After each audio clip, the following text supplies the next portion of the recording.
Injury. It's looked at as a bad thing because it doesn't feel good, right?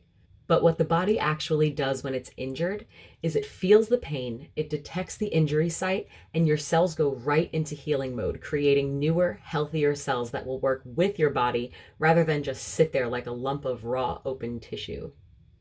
But what you have to do is heal. And your body will do this automatically, but your job is to set it up for success, to prep the wound, to put on a bandage, to keep outside inhabitants out so it doesn't get infected, so it doesn't get more upset. That's our job. When we do that, our body heals on its own. And the same thing goes for our mind. We keep experiencing these low moments and these fallbacks and these setbacks, and we think that it's a negative thing, but injury has polarity, just like everything else. What would we do without injury or without sadness or without fear or without anger? We wouldn't know what it is to be happy, to feel free and to feel good and to feel blissful. Take what's happened to you, take the injury, and set it up to heal itself. If we haven't met, I'm Diana Ricciardi, and I'm a life and mindset coach working with artists and soul seekers to get you off your ass and out of your head. I use different tools and modalities that rewire the neural pathways in your brain, changing the way you act, think, and feel. One of these beautiful healing tactics that I use is a personalized breakthrough session. A breakthrough session is an approximate 6 to 10 hour day of deep subconscious brain rewiring activities and therapies performed by yourself, guided by me, and meant to create deep, long-lasting positive change. All you have to do is want it, be ready to leave your comfort zone, and remain open-minded. Let me get a little more specific, and this is just like a teeny tiny part of the breakthrough day, but it's really powerful. We take the negative emotions that you're experiencing, including anger, sadness, fear, hurt, guilt, resentment, and whatever else your body is holding on to at a cellular level.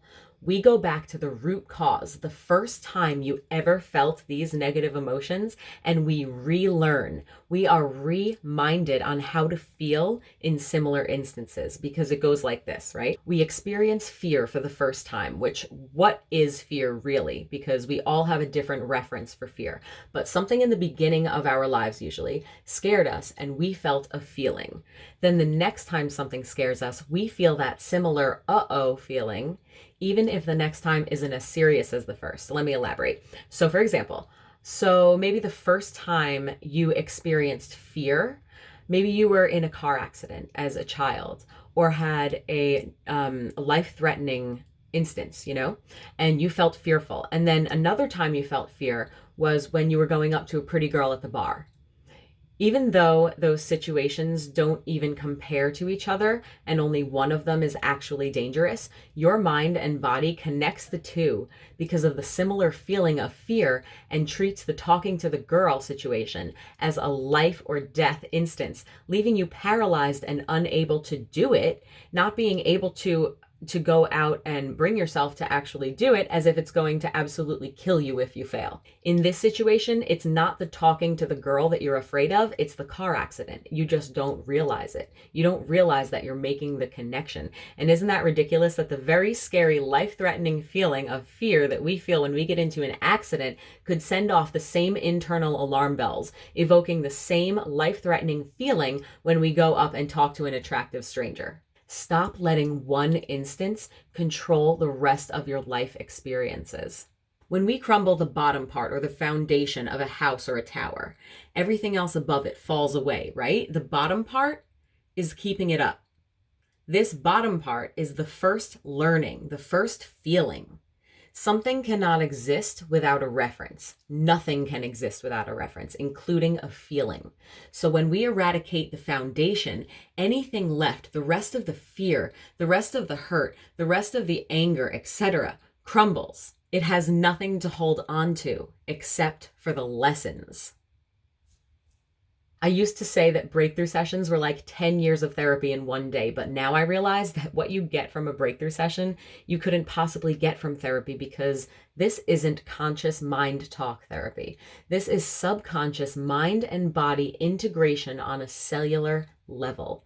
Investing in your mental health is the most helpful thing that you can do for yourself and the people around you. That's why on an airplane, they say to put your oxygen mask on first. That's for a reason, because you can't help others around you in need if you are suffering. Everybody struggles sometimes.